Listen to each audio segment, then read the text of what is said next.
et bienvenue sur la chaîne des rendez-vous de la gestion. Nous sommes aujourd'hui dans les bureaux de Keren Finance avec Raphaël Elmaleh, le président. Bonjour Raphaël. Bonjour. Raphaël, en tant que gérant du fonds Keren Patrimoine, est-ce que tu pourrais nous expliquer comment tu le gères? Très bien. Alors, Keren Patrimoine, c'est un fonds prudent, fonds flexible prudent. Ça veut dire que vous avez deux poches, une poche obligataire et une poche action. La poche action est limitée dans son montant à 35% de l'encours, ce qui définit le caractère prudent. Et le solde est composé d'obligations. Alors, il faut préciser que ces obligations sont quand même des obligations à haut rendement, donc des obligations d'entreprise, ce qu'on appelle du corporate, et que celles-ci offrent un rendement supérieur aux obligations dites étatiques ou gouvernementales, avec un risque économique qui est plus élevé, bien évidemment, puisque là, on est sur des business models très particuliers d'entreprise. Ceci étant dit, depuis quelques années, effectivement, la politique monétaire menée par la BCE a solvabilisé complètement, ainsi que la croissance économique, a solvabilisé complètement ce type d'émetteurs, ce qui fait qu'effectivement, aujourd'hui, on a des rendements qui sont bien écrasés, qui sont une solvabilité qui est assurée, mais la contrepartie, c'est effectivement des rendements un peu faibles. Alors, la question, c'est quel est le rendement de la poche obligataire? On la pose souvent. Aujourd'hui, elle est de 2,60 à peu près sur le fonds. Et donc, contrairement aux années passées, 2018, c'est une année où la contribution des actions est déterminante dans la performance du fonds. C'était déjà le cas l'année dernière un petit peu. Là, je pense qu'aujourd'hui, c'est un peu plus fort. Mais il faut savoir que la génération de performance du fonds pour l'année 2018 sera, à mon avis, plus liée à celle des actions que celle des obligations, où, somme toute, on est sur un marché qui ne bouge pas beaucoup et où les positions sont un peu figées. Donc les rendements ne bougent pas trop, hormis cas spécifiques de défaillance d'entreprise ou des choses comme ça, ou de rachat. Donc on a encore des perspectives. Donc je pense que il y a deux questions. Est-ce qu'on a encore une crainte à avoir sur le marché obligataire? Non, pas tout de suite. Est-ce que de toute façon on en aura en 2019? Je pense que ça montera très progressivement. Il faut quand même prendre la mesure des choses. On n'a pas mis en place une politique monétaire pour détruire ses effets en quelques minutes. On est dans des régimes de sous-croissance en Europe, donc des régimes de croissance qui ne sont pas assez vigoureux pour absorber de l'emploi à la vitesse où on voudrait et créer ces conditions d'inflation. Donc ça reste encore très fragile, même si la confiance semble être revenue et qu'on a des chiffres d'affaires qui progressent et des business d'affaires qui sont effectivement en termes de volume qui progressent aussi. Je pense qu'on a besoin de temps, donc il n'y a pas de surprise à attendre, et d'ailleurs c'est ce que vous disent les régulateurs. Ça n'empêche pas la volatilité, bien évidemment, mais ça c'est lié à autre chose, et plutôt à du politique qu'autre chose. On n'est pas sur des valorisations tendues, donc voilà, donc moi je ne suis pas très inquiet sur les taux. Par contre, le pendant, c'est que il ne faudra pas s'attendre effectivement à des contributions telles qu'on a eues en termes de performance sur le marché obligataire, parce que l'effet réduction de spread est terminé.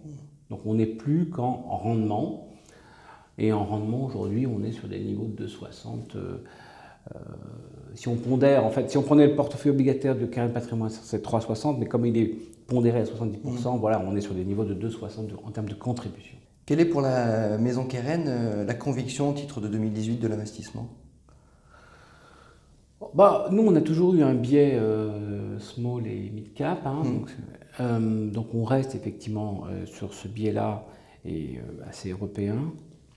Pourquoi? Parce que ce sont des valeurs qui ont des taux de croissance qui sont supérieurs au taux de croissance nominal d'un pays comme la France, par exemple. On a des progressions de chiffre d'affaires qui sont relativement fortes.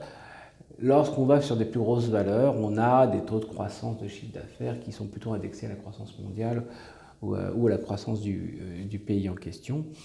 Donc là, on a des bonnes surprises là-dessus. Deux, on a une dynamique parce qu'on rencontre des chefs d'entreprise et on s'aperçoit effectivement que les carnets de commandes sont pleins.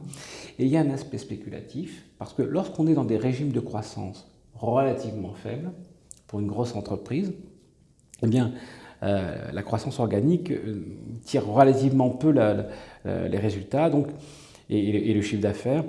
Donc, souvent, on assiste à des stratégies d'acquisition de M&A et les cibles sont souvent des valeurs moyennes ou des petites valeurs. Donc, on a aussi un aspect fusion-acquisition qui est un peu intéressant et qui peut effectivement générer de la performance. Avec toutes les explications que tu viens de faire pour bien détailler le fonds, à quel profil d'investisseur du coup s'adresse-t-il? Nous, on s'adresse à des clients privés essentiellement ou à des conseillers en gestion de patrimoine qui eux-mêmes s'adressent à leurs clients privés. C'est un fonds flexible, donc on ne trouvera pas d'institutionnels sur ce genre de fonds, on trouvera des family office, mais les institutionnels, eux, préfèrent des fonds purs. Donc, en fait, on s'adresse à des clients qui s'attendent à ce que le gérant fasse des arbitrages au regard des environnements de marché qu'il voit, qu'il constate, de façon à générer de la performance et à protéger aussi le capital lorsqu'il faut le protéger. Donc voilà, donc, je pense que ça s'adresse plus à des clients privés. Et nous, on a une base de conseillers en gestion de patrimoine qui est assez forte. Et historiquement, ça a toujours été notre clientèle. Et d'ailleurs, on a aussi un volant de clients privés au travers de la gestion de contrats d'assurance vie, assez important, qui représente à peu près 30%. Voilà. Raphaël, nous arrivons à l'issue de cette interview. Je te laisse faire la conclusion. Alors, la conclusion, je pense que sur le marché, en tout cas sur 2018, ça va être encore compliqué. Je pense que c'est une année assez politique.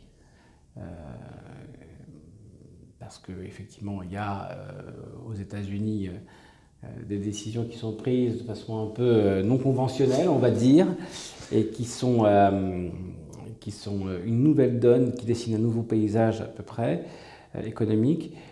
On est globalement dans un environnement qui est porteur, il ne faut quand même jamais oublier de le dire, puisqu'on a une croissance économique. On a des dynamiques de chômage qui vont dans le bon sens, puisque ça baisse aux États-Unis, ça baisse en Europe.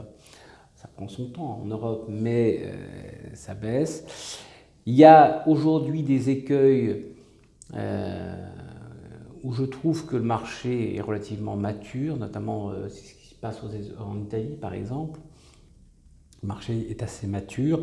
Sur le différentiel de croissance entre les États-Unis et l'Europe, le marché, là encore, on le voit au niveau des taux d'intérêt, est mature. Donc je suis optimiste. Maintenant, je prends conscience que c'est un marché où la volatilité va augmenter.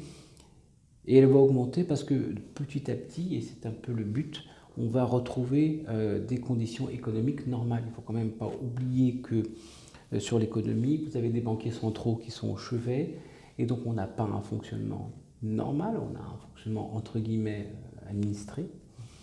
Et lorsque effectivement ce côté administratif va disparaître, on va retrouver des mécanismes de marché normaux. Et je pense que là, on retrouvera un petit peu plus de volatilité. Maintenant, n'oubliez jamais que la politique monétaire a le don d'allonger les cycles. Et donc, on vit une situation un peu extraordinaire qui n'est pas théorisée, en fait, qu'on découvre tous les jours. Et donc, il faut être bien assis sur ses convictions et assez vigilant. Voilà. Je te remercie. Merci. Merci à vous. J'espère que cette nouvelle vidéo vous a plu. Si vous voulez en savoir plus sur la société Keren, vous retrouverez en dessous de la vidéo tous les liens pour avoir l'ensemble des éléments et tous les fonds disponibles de la société Keren Finance. Je te remercie Raphaël. Merci à toi. À très bientôt. Merci. Au revoir. Au revoir.